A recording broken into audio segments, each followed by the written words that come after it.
한국은 극도의 경쟁과 압박으로 이루어진 사회다. 질서는 강요되고 정은 압박의 부산물일 뿐이다. 이 문장을 쓴 독일의 마르틴 슈미트 교수. 그는 한 번도 한국에 와본 적 없이 이런 결론을 내렸습니다. 그리고 이 논문은 유럽 학계에서 큰 찬사를 받았죠. 그런데 어느 날 한국에 살고 있던 그의 딸이 울면서 전화를 걸어왔습니다.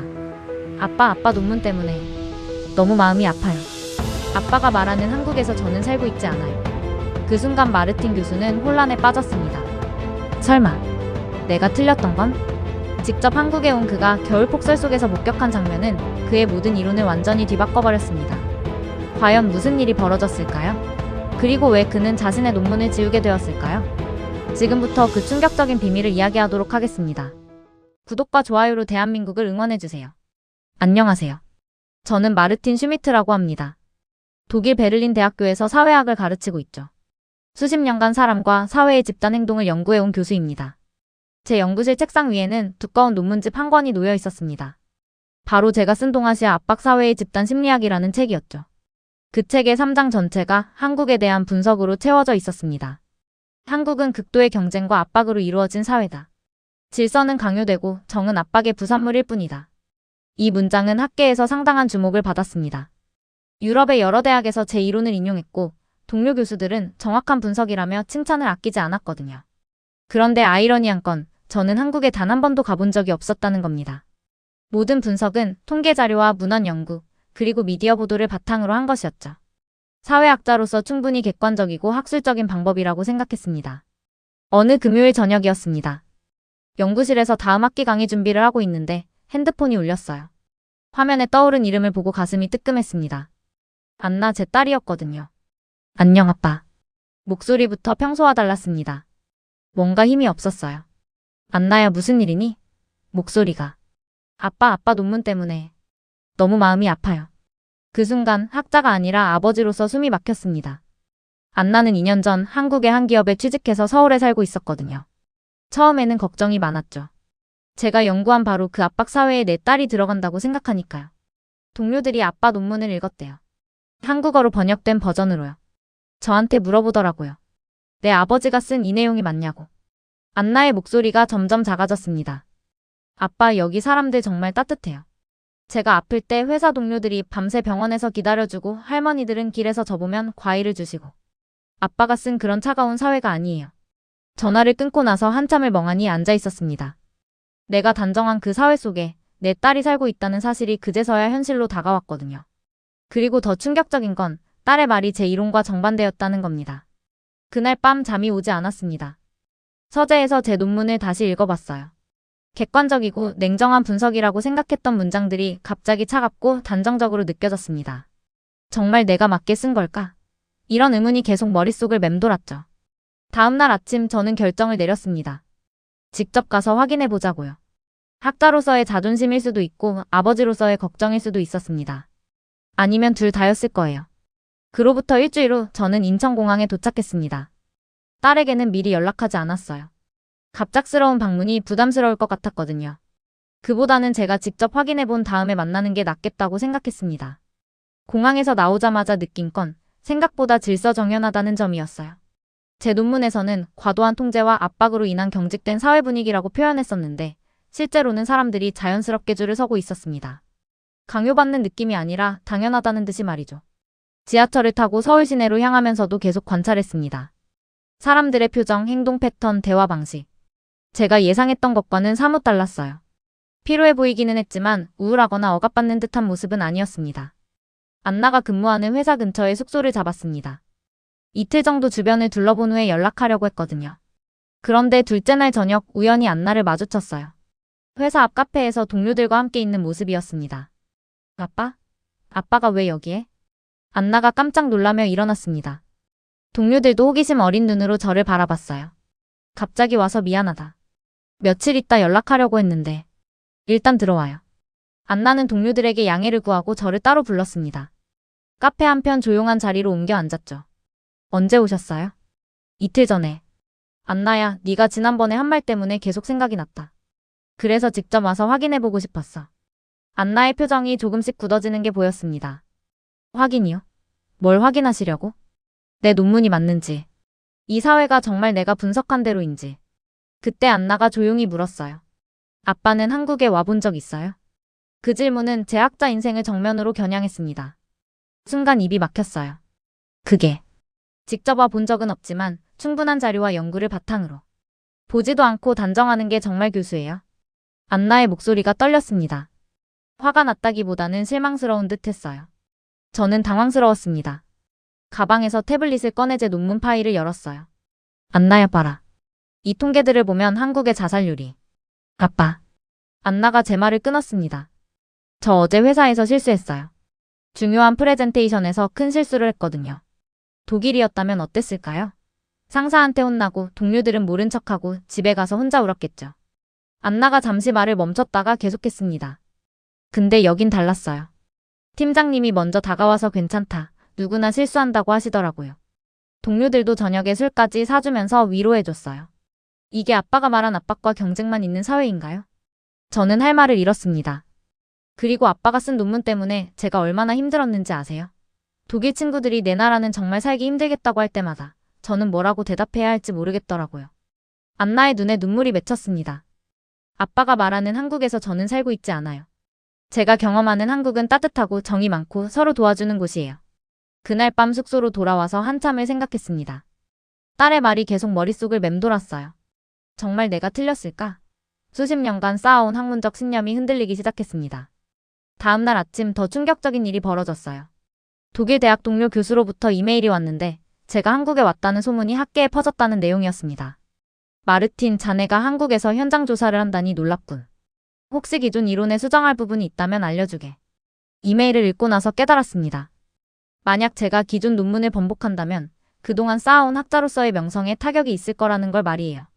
동시에 딸의 실망스러운 표정도 잊을 수 없었습니다. 그날 오후 안나에게서 문자가 왔어요. 아빠, 어제는 너무 감정적으로 말한 것 같아요. 미안해요.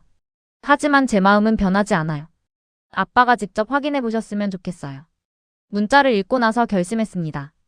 학자로서의 자존심과 아버지로서의 마음 사이에서 갈등하고 있었지만 일단은 딸의 말대로 직접 확인해 보기로 한 거예요. 그런데 문제는 어디서부터 시작해야 할지 몰랐다는 겁니다. 논문 속 이론들이 현실과 어떻게 다른지, 정말 다르기는 한 건지. 그 답을 찾기 위해서는 더 깊이 들어가야 할 것 같았습니다. 독일로 돌아가자마자 저는 동료 교수들과 긴급 회의를 소집했습니다. 베를린 대학교 사회학과의 핵심 멤버들이었죠. 하일리 밀러 교수, 클라우스 바그너 교수, 그리고 젊은 연구진인 토마스 레만 박사까지. 마르틴, 정말 기존 이론에 문제가 있다고 생각하나? 하일리 교수가 날카롭게 물었습니다. 그는 제 논문을 적극 지지해온 인물이었거든요. 아직은 확실하지 않습니다. 하지만 현장에서 본 것들이 우리 분석과 다른 부분들이 있었어요. 하지만 개인적 경험이 학술적 데이터보다 우선할 수는 없지 않나? 클라우스 교수가 끼어들었습니다. 저는 고민에 빠졌어요. 딸과의 대화, 그리고 짧은 한국 체류에서 본 것들이 정말 제 이론을 뒤흔들 만큼 중요한 건지 확신이 서지 않았습니다. 그때 토마스 박사가 제안했어요. 그렇다면 우리가 직접 가서 확인해 보는 게 어떨까요? 체계적인 현장 조사를 말입니다. 그 말에 모두가 동의했습니다. 사실 저도 속마음으로는 그걸 원하고 있었어요. 이번에는 혼자가 아니라 동료들과 함께 가서 객관적이고 학술적인 방법으로 확인해보고 싶었습니다. 좋다. 우리의 이론이 맞다는 걸 증명해보자. 하일리 교수의 말에 모두가 고개를 끄덕였어요. 그런데 지금 생각해보면 그때 우리의 접근 방식부터 잘못되었던 것 같습니다. 확인이 아니라 증명을 목적으로 간 거였거든요. 한 달 후 저는 3명의 동료 교수와 함께 다시 인천공항에 내렸습니다. 이번에는 철저한 계획을 세워왔어요. 출퇴근 시간대 지하철 관찰, 직장 내 위계구조 분석, 사회적 스트레스 지수 측정 등 체계적인 조사 일정이었습니다. 첫째 날 아침 우리는 지하철 2호선에 몸을 맡겼습니다. 출퇴근 시간에 혼잡함을 직접 경험해 보려고 했죠. 저는 무질서와 긴장, 그리고 사람들 간의 마찰을 기대했습니다. 자, 보게들. 사람들이 얼마나 스트레스를 받고 있는지. 클라우스 교수가 작은 목소리로 말했어요. 그런데 이상했습니다. 분명히 사람들은 피곤해 보였고 지하철은 복잡했어요. 하지만 제가 예상했던 충돌이나 다툼은 보이지 않았습니다. 오히려 사람들은 자연스럽게 자리를 양보하고 휴대폰을 조용히 사용하고 있었어요. 아직 표본이 부족합니다. 하일리 교수가 중얼거렸습니다. 우리는 며칠 동안 여러 장소를 돌아다녔어요. 시청 앞 광장, 명동거리, 강남역 일대. 어디를 가도 마찬가지였습니다. 사람들은 바쁘게 움직이고 있었지만 제가 논문에서 묘사한 것 같은 극도의 압박감은 느껴지지 않았어요. 셋째 날 저녁 숙소에서 동료들과 토론했습니다. 뭔가 이상하지 않나? 우리가 관찰한 것들이 기존 데이터와 맞지 않는 것 같은데. 토마스 박사가 조심스럽게 말했어요. 아니다. 이건 표면적인 현상일 뿐이야. 하일리 교수가 단호하게 답했습니다. 진짜 문제는 더 깊숙한 곳에 숨어 있을 거다. 우리가 제대로 파고들지 못한 거야. 저 역시 그렇게 생각하고 싶었어요. 수십 년간 쌓아온 학문적 신념을 단 며칠의 관찰로 바꿀 수는 없었거든요. 맞습니다. 우리가 현지인들과 더 깊이 접촉해봐야겠어요. 그래서 다음 날부터는 좀 더 적극적으로 접근했습니다. 카페에서, 식당에서, 길거리에서 사람들과 대화를 나눴어요. 물론 언어의 한계가 있었지만 통역사의 도움을 받아가면서 말이죠. 그런데 여기서도 예상과 다른 반응들을 만났습니다. 사람들은 외국인인 우리에게 친절했고 때로는 너무 친절해서 당황스러울 정도였어요. 길을 물어보면 몇 블록이나 함께 걸어와주는 사람들, 맛집을 추천해주려고 지도에 표시까지 해주는 사람들. 이건 우리가 외국인이라서 그런 거야. 클라우스 교수가 합리화했습니다. 진짜 한국 사회의 모습은 따로 있을 거다. 저도 그렇게 믿고 싶었어요. 아니, 그렇게 믿어야만 했습니다. 만약 우리가 틀렸다면 지금까지의 연구가 무의미해지는 거니까요.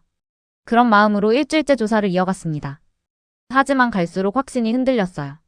우리가 찾으려던 증거들이 좀처럼 나타나지 않았거든요. 마지막 날 저녁 동료들과 함께 한강공원에 갔습니다. 사람들의 일상적인 모습을 관찰해보자는 취지였어요. 공원에는 가족들, 연인들, 친구들이 평화롭게 시간을 보내고 있었습니다. 아이들은 뛰어놀고 어른들은 치킨을 먹으며 맥주를 마시고 있었죠. 그 모습을 보면서 저는 혼란스러웠습니다. 이게 정말 제가 논문에서 묘사한 그 사회가 맞나? 압박과 경쟁에 시달리는 사람들의 모습은 어디에 있을까? 내일 독일로 돌아가죠. 하일리 교수가 말했습니다. 충분한 자료는 수집했으니까. 그런데 정말 충분했을까요? 아니면 우리가 보고 싶어 했던 것만 보려고 했던 걸까요? 그날 밤 잠이 오지 않았습니다. 독일로 돌아온 후 일주일이 지났지만 머릿속은 여전히 한국에 머물러 있었습니다. 동료들과 함께 수집한 자료들을 정리하면서도 계속 의문이 들었어요. 우리가 본 것들을 어떻게 해석해야 할까요? 연구실에서 하일리 교수와 마주 앉아 있었습니다. 책상 위에는 일주일간 한국에서 찍은 사진들과 메모들이 흩어져 있었어요. 마르틴, 우리가 놓친 게 있을까? 하일리 교수의 목소리에는 평소에 확신이 없었습니다. 글쎄요. 저도 잘 모르겠습니다. 정말 모르겠었어요. 우리가 찾으려던 압박감이나 경쟁의식은 생각만큼 뚜렷하게 드러나지 않았었거든요. 그날 밤 집에서 혼자 한국에서 촬영한 영상들을 다시 보았습니다. 지하철에서 임산부에게 자리를 양보하는 청년, 길을 잃은 외국인을 도와주는 아주머니, 무거운 짐을 들고 계단을 올라가는 할아버지를 자연스럽게 도와주는 직장인. 이런 장면들이 하루에도 몇 번씩 벌어졌었어요. 그런데 이상한 건 아무도 그걸 특별하게 생각하지 않는다는 거였습니다. 마치 숨 쉬는 것처럼 자연스러웠어요. 다음 날 아침 안나에게서 전화가 왔습니다. 아빠 어떠셨어요? 한국이? 아직 정리가 안 됐다. 아빠가 생각하신 것과 달랐죠? 안나의 목소리에는 확신이 있었어요. 안나야, 네가 맞을지도 모르겠다. 처음으로 인정했습니다. 그랬더니 안나가 조용히 웃더군요. 아빠, 제가 어제 또 경험한 일이 있어요. 지하철에서 갑자기 어지러워서 쓰러질 뻔했는데 모르는 아주머니가 물도 주시고 병원까지 같이 가주셨어요. 그분은 제가 외국인인 걸 아시면서도요. 그 말을 들으면서 떠오른 장면이 있었어요. 우리가 한국에 있을 때 토마스 박사가 길에서 넘어져서 무릎을 다쳤던 일이 있었거든요. 그때 지나가던 시민들이 얼마나 빨리 달려와서 도와줬는지. 그때도 이상했어요. 토마스 박사가 나중에 말했었죠. 독일에서라면 119를 부르고 전문가를 기다렸을 텐데 여기 사람들은 직접 나서더라고요. 그런 작은 배려들이 하루에도 몇 번씩 반복되었어요. 카페에서 자리가 없어 서성이고 있으면 누군가 자리를 비켜주고, 지도를 들고 헤매고 있으면 누군가 다가와서 도와주고. 과하지도 않았고 의식적이지도 않았어요. 너무 자연스러워서 처음에는 눈치채지도 못했을 정도였습니다. 그 반복이 저를 괴롭혔어요. 제 논문 속에 한국과 눈앞의 한국이 너무 달랐거든요. 압박과 경쟁에 시달리는 사회라는 재분석은 어디에서 찾을 수 있었을까요? 일주일 후 클라우스 교수가 연구실로 찾아왔습니다. 마르틴, 우리가 한국에서 본 것들 말인데 혹시 우리 접근 방식이 잘못된 건 아닐까? 그도 고민하고 있었던 거예요. 어떤 면에서요? 우리가 너무 편견을 가지고 갔던 것 같아. 증명하려고만 했지 관찰하려고 하지 않았어. 그 말이 가슴에 박혔습니다. 정말 그랬어요. 우리는 처음부터 증명을 목적으로 갔었어요. 진실을 발견하려고 한 게 아니라요. 그날 저녁 한국에서 만났던 사람들을 다시 떠올려 봤습니다. 통역사 김 선생님, 카페 사장님, 길거리에서 만난 대학생들. 그들의 표정에는 제가 예상했던 피로나 스트레스가 아니라 평범한 일상의 여유로움이 있었어요. 특히 기억에 남는 장면이 하나 있었습니다. 명동에서 길을 잃고 헤매고 있는데 한 중년 남성이 다가와서 영어로 도와주겠다고 하더군요. 그분은 직장인처럼 보였는데 분명히 바쁜 시간이었을 텐데도 우리를 목적지까지 안내해줬어요. 왜 이렇게까지 도와주시나요? 토마스 박사가 물어봤죠. 그냥요. 제가 외국 가서 길을 잃으면 누군가 도와주면 좋잖아요. 그분의 답변이었어요. 너무 단순하고 자연스러웠습니다. 그런 장면들이 계속 쌓이면서 저는 점점 혼란스러워졌어요. 제가 수십 년간 연구해온 이론들이 현실과 맞지 않는다는 걸 인정하기가 쉽지 않았거든요. 한 달이 지나도록 결론을 내리지 못했습니다. 동료들도 마찬가지였어요. 우리는 서로 눈치만 보며 애매한 대답만 주고받았습니다. 좀 더 연구가 필요한 것 같습니다. 추가 조사를 통해 보완해야겠어요. 하지만 속으로는 알고 있었어요. 우리가 본 것들을 더 이상 무시할 수 없다는 걸 말이에요. 그럼에도 저는 버텼습니다. 아직 무너지기 싫었거든요. 수십 년간 쌓아온 학문적 신념을 하루아침에 포기할 수는 없었으니까요. 하지만 마음 한편으로는 계속 의문이 들었어요. 정말 내가 틀렸을까? 한국이라는 사회를 제대로 이해하지 못한 건 아닐까? 그 의문은 밤마다 잠을 설치게 만들었습니다. 학자로서의 자존심과 아버지로서의 양심 사이에서 계속 갈등했어요. 안나의 말이 자꾸 떠올랐습니다. 아빠가 말하는 한국에서 저는 살고 있지 않아요. 그 말이 점점 더 무겁게 다가왔습니다. 세 번째 한국 방문이었습니다. 이번에는 혼자였어요. 동료들과의 공식적인 조사가 아니라 개인적인 확인이 필요했거든요. 겨울이었습니다. 12월 중순의 서울은 생각보다 추웠어요. 택시를 타고 안나가 사는 동네로 향하고 있었습니다. 이번에는 미리 연락했어요. 딸과 제대로 된 대화를 나누고 싶었거든요. 그런데 택시기사님이 걱정스러운 표정을 지으시더군요. 교수님, 오늘 눈 많이 온다고 하던데. 괜찮으실까요? 창밖을 보니 정말 눈이 내리기 시작했습니다. 처음에는 가볍게 흩날리던 눈발이 점점 굵어지더군요. 괜찮습니다. 조심히 가주세요. 그런데 30분쯤 지나니까 상황이 심각해졌어요. 눈이 폭설로 변했습니다. 앞이 잘 보이지 않을 정도였어요. 택시는 점점 속도를 줄였고 결국 한 언덕길에서 완전히 멈춰 섰습니다. 죄송합니다. 이렇게 미끄러워서는 올라갈 수가 없네요. 택시기사님이 미안해하며 말씀하셨어요. 저는 속으로 생각했죠. 이제 혼란이 오겠군. 제 이론대로라면 이런 상황에서는 사람들이 각자 도생하려고 할 테니까요. 스트레스가 쌓이면서 서로에게 짜증을 낼 거고 질서가 무너질 거라고 예상했습니다. 그런데 정반대였어요. 먼저 뒤쪽 차에서 한 남성이 내렸습니다. 30대 초반쯤 되어 보이는 직장인이었어요. 그분이 우리 택시로 다가오더니 기사님께 말씀하셨어요.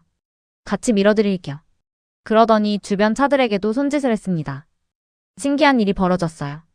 차에서 사람들이 하나둘씩 내리기 시작한 거예요. 젊은 대학생부터 중년 아저씨, 심지어 정장을 입은 여성분까지. 아무도 시킨 적이 없는데 말이에요. 하나, 둘, 셋. 누군가 구령을 외쳤고 사람들이 일제히 택시를 밀기 시작했습니다. 저도 얼떨결에 차에서 내려서 함께 밀었어요. 처음 한 번으로는 안 됐어요. 바퀴가 헛돌기만 했거든요. 그런데 아무도 포기하지 않았습니다. 한 번 더 해봅시다. 이번에는 더 많은 사람들이 모였어요. 뒤따라오던 차들에서도 사람들이 내렸거든요.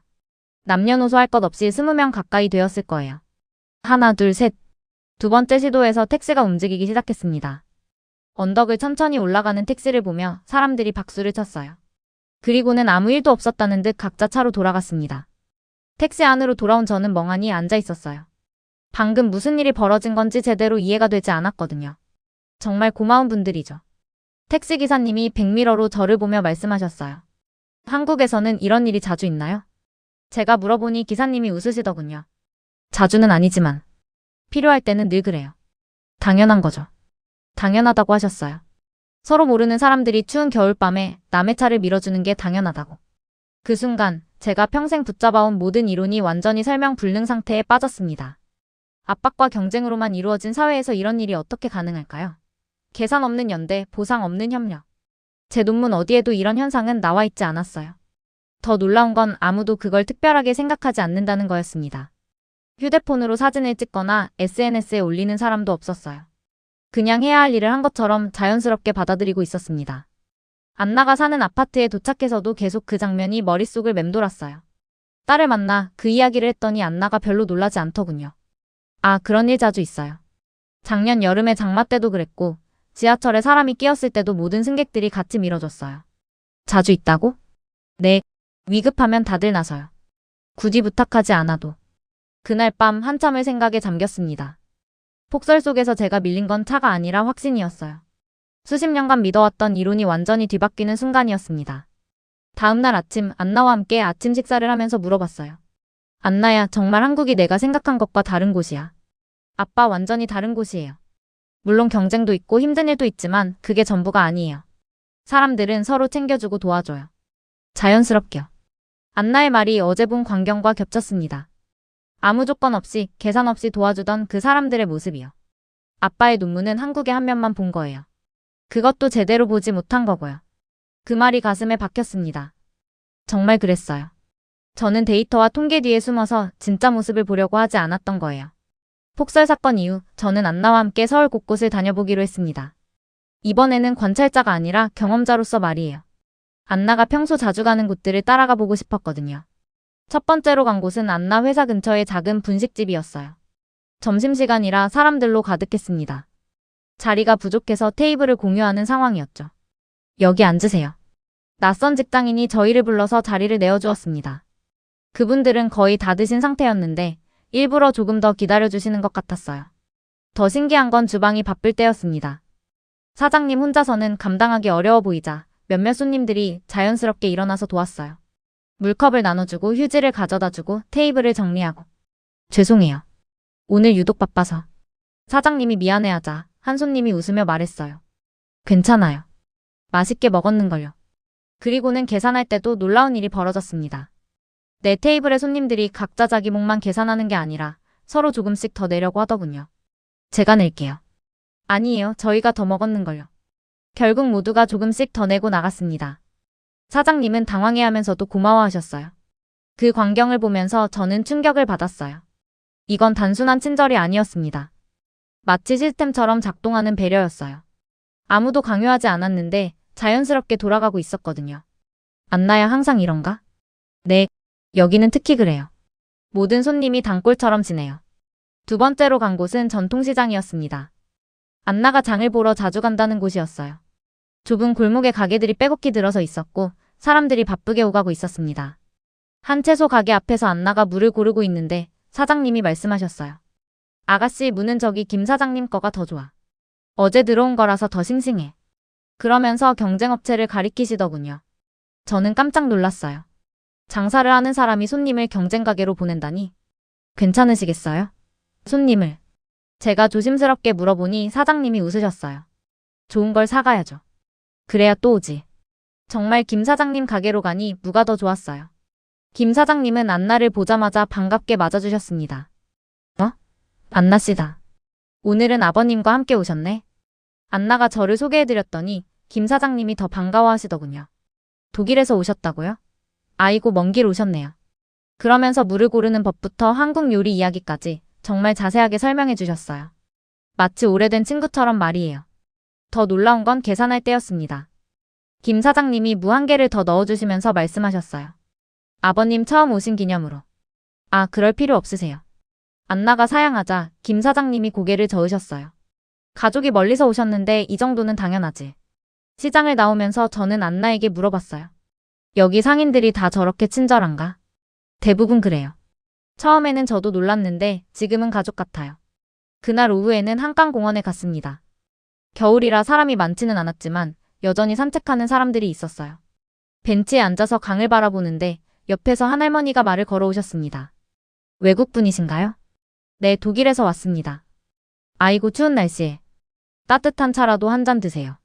그러면서 보온병에서 따뜻한 차를 따라주셨어요. 저희는 낯선 사람인데도 말이에요. 고맙습니다. 하지만 괜찮아요. 저도 외국 나가면 현지 분들한테 도움 많이 받았거든요. 할머니는 정말 자연스럽게 차를 권해주시고는 금세 자리를 뜨셨어요. 특별한 대가를 바라시는 것 같지도 않았고요. 그 차를 마시면서 저는 처음으로 깨달았습니다. 한국은 빠르지만 그 속도를 유지하기 위해 서로를 밀어주는 사회라는 걸 말이에요. 안나야, 이 사회는 정말 특별한 것 같다. 어떤 면에서요? 경쟁도 있지만 동시에 협력도 있어. 그것도 자연스럽게. 안나가 미소 지으며 고개를 끄덕였어요. 맞아요. 힘들 때는 서로 도와주고 좋을 때는 함께 기뻐해요. 그게 한국 사람들이에요. 그날 밤 호텔에서 혼자 생각에 잠겼습니다. 이 사회는 경쟁 위의 흐름을 얹고 있었어요. 개인의 성공도 중요하지만 그 성공이 다른 사람들을 해치지 않는 선에서 이루어지고 있었습니다. 분식집에서 본 손님들, 시장의 상인들, 공원의 할머니.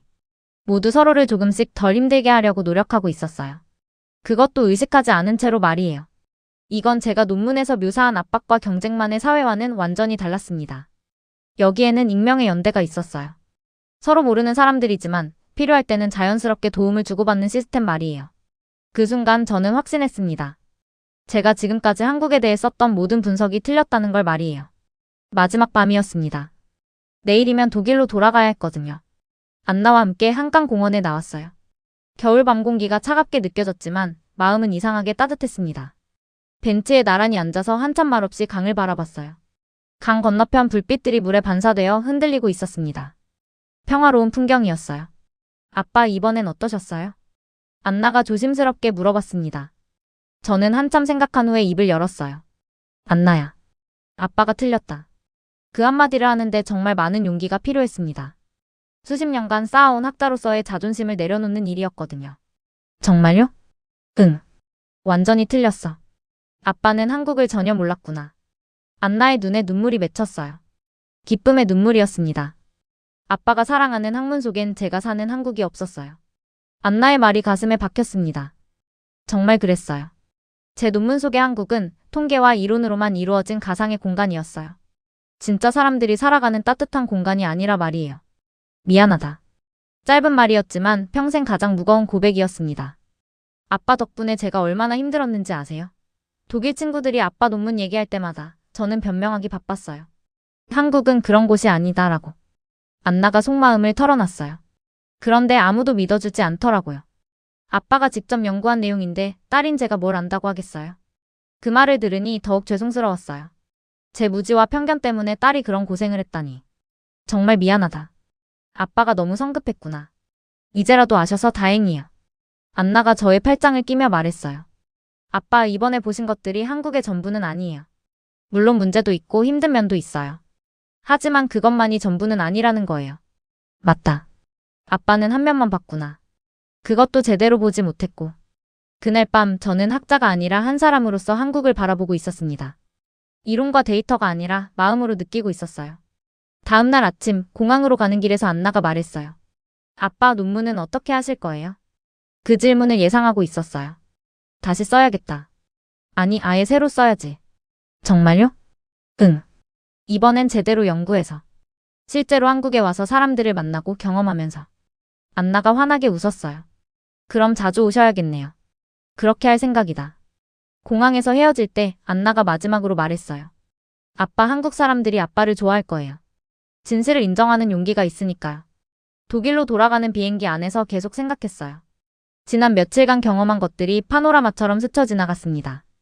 폭설 속에서 함께 차를 밀어주던 사람들, 분식집에서 자연스럽게 서로를 도우던 손님들, 경쟁업체를 추천해주던 시장 상인, 따뜻한 차를 건네주던 할머니. 이 모든 장면들이 제 이론으로는 설명할 수 없는 것들이었어요. 아니, 설명할 수 없는 게 아니라 제가 보려고 하지 않았던 거였죠. 베를린에 도착해서 제일 먼저 한 일은 연구실로 가는 것이었어요. 책상 위에 놓여있던 제 논문집을 들고 천천히 읽어봤습니다. 한국은 극도의 경쟁과 압박으로 이루어진 사회다. 이 문장을 보는 순간 얼굴이 화끈거렸어요. 얼마나 단편적인 시각이었는지 깨달았거든요. 하일리 교수가 연구실로 찾아왔습니다. 마르틴 어떻게 됐나? 한국 조사 결과는? 하일리 교수님, 우리가 완전히 틀렸습니다. 뭐라고? 제 논문을 전면 수정해야겠어요. 아니, 철회하고 새로 써야 합니다. 하일리 교수는 당황스러운 표정을 지었어요. 마르틴 성급한 판단은 아닌가? 며칠간의 경험으로. 며칠이 아닙니다. 저는 지금까지 평생 틀렸게 살아왔어요. 그날부터 저는 새로운 연구를 시작했습니다. 이번에는 한국에 정기적으로 방문하면서 실제 사람들의 삶 속으로 들어가는 연구였어요. 6개월 후 저는 새로운 논문의 첫 문장을 이렇게 썼습니다. 한국 사회는 경쟁과 협력이 공존하는 독특한 생태계다. 개인의 성공과 공동체의 배려가 자연스럽게 어우러지는 역동적 사회다. 이 논문은 유럽 학계에서 큰 주목을 받았어요. 기존의 편견을 뒤집는 새로운 관점이라는 평가를 받았죠. 더 중요한 건 안나가 더 이상 제 논문 때문에 곤란해하지 않게 됐다는 거였어요. 오히려 친구들이 한국에 대해 궁금해하기 시작했거든요. 1년 후 저는 베를린 대학교에서 동아시아 사회의 새로운 이해라는 강의를 시작했습니다. 첫 시간에 학생들에게 말했어요. 여러분, 세상을 이해하는 가장 좋은 방법은 직접 경험하는 것입니다. 책상 위의 데이터만으로는 진실을 알 수 없어요. 그 강의는 매 학기 수강 신청이 몰리는 인기 강의가 되었습니다. 특히 한국에 관심 있는 학생들이 많이 들었어요. 어느 날 한 학생이 물어봤어요. 교수님, 한국에 대한 시각이 완전히 바뀌셨는데 힘들지 않으셨나요? 힘들었죠. 하지만 진실을 아는 기쁨이 더 컸어요. 그리고 무엇보다 제 딸과의 관계가 회복됐거든요. 지금도 저는 한 달에 한 번씩 한국을 방문합니다. 연구 목적도 있지만 안나를 만나기 위해서기도 해요. 그리고 갈 때마다 새로운 것들을 발견합니다. 한국은 여전히 복잡하고 역동적인 사회예요. 하지만 이제 저는 그 복잡함 속에서 따뜻함을 찾을 수 있게 되었습니다. 딸의 삶이 이제야 보였거든요. 독일로 돌아온 지 일주일이 지났습니다. 연구실 책상 위에는 여전히 제 논문집이 놓여 있었어요. 동아시아 압박 사회의 집단 심리학이라는 제목이 이제는 부끄럽게 느껴졌습니다. 저는 마우스를 클릭했습니다. 대학 온라인 도서관에서 제 논문을 삭제하는 버튼이었어요. 정말 삭제하시겠습니까? 라는 메시지가 떴습니다. 망설임 없이 예를 눌렀어요. 수십 년간 제 학문적 명성을 떠받쳐온 논문이 사라지는 순간이었습니다. 하지만 후회는 없었어요. 오히려 홀가분했습니다. 다음 날부터 새로운 논문을 쓰기 시작했어요. 이번에는 제목부터 달랐습니다. 한국 사회의 재발견 경쟁과 상생의 공존 메커니즘 연구. 첫 문장을 이렇게 시작했어요. 나는 한국을 모른 채로 한국을 판단했다. 이 논문은 그 무지에 대한 고백이자 진실에 대한 새로운 접근이다. 한국에서 경험한 모든 것들을 담았습니다. 폭설 속 차를 밀어주던 시민들, 분식집의 자연스러운 배려, 시장 상인의 따뜻함, 한강 공원의 할머니. 통계와 이론이 아닌 살아있는 경험들로 말이에요. 한국 사회는 경쟁이 치열하다. 하지만 그 경쟁 속에서도 서로를 밀어주는 손길이 존재한다. 이는 개인주의와 집단주의의 이분법으로는 설명할 수 없는 독특한 문화 코드다. 3개월 만에 논문을 완성했습니다. 유럽사회학회에 제출하기 전에 하인리 교수에게 먼저 보여드렸어요. 마르틴 이건. 완전히 다른 논문이군. 그럴 수밖에 없습니다. 완전히 다른 경험을 했으니까요. 하지만 이렇게 기존 이론을 뒤집으면 학계에서 어떤 반응이 올지 상관없어요. 진실이 더 중요하니까. 논문이 발표되자 유럽 학계는 발칵 뒤집혔습니다. 마르틴 슈미트 교수가 자신의 대표작을 스스로 부정했다는 소식이 퍼졌거든요. 어떤 교수들은 학문적 일관성이 없다며 비판했고 어떤 교수들은 용기 있는 수정이라며 지지했어요. 하지만 중요한 건 다른 거였습니다. 수많은 유럽 교수들이 한국행을 결정하기 시작한 거예요.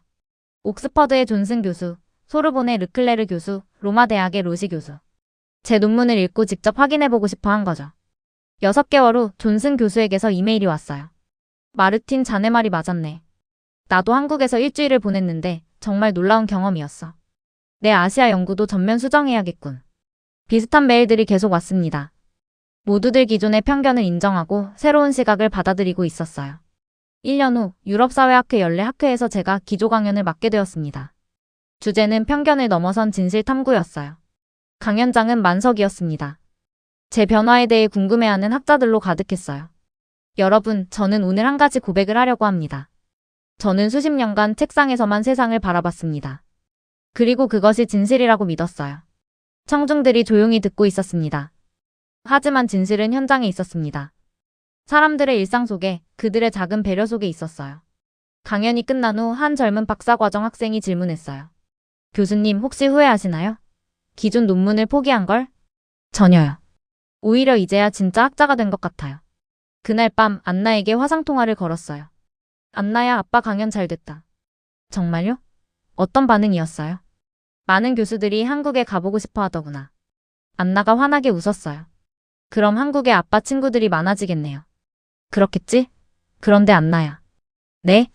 아빠가 한국에 대해 쓴 새 논문 읽어봤니? 물론이죠. 정말 감동적이었어요.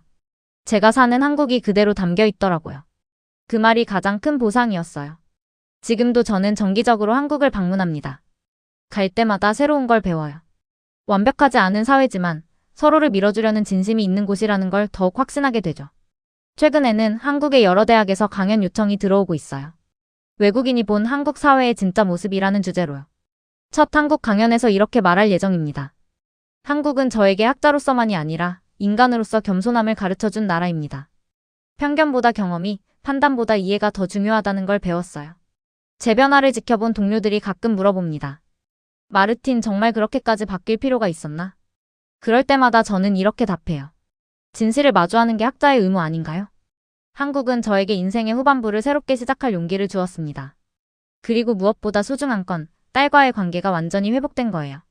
안나는 이제 제 논문을 자랑스러워합니다. 친구들에게도 적극 추천하고 있어요. 우리 아빠가 쓴 한국 논문 정말 좋아요. 진짜 한국 모습이 담겨 있거든요. 그 말을 들을 때마다 가슴이 벅차올라요. 한국은 완벽하지 않습니다. 어떤 사회도 완벽하지 않죠. 하지만 분명한 건 서로를 배려하려는 진심이 흐르고 있다는 거예요. 그 진심을 배운 것만으로도 저는 인생의 절반을 다시 공부하게 되었습니다. 그리고 그 공부는 아직도 계속되고 있습니다.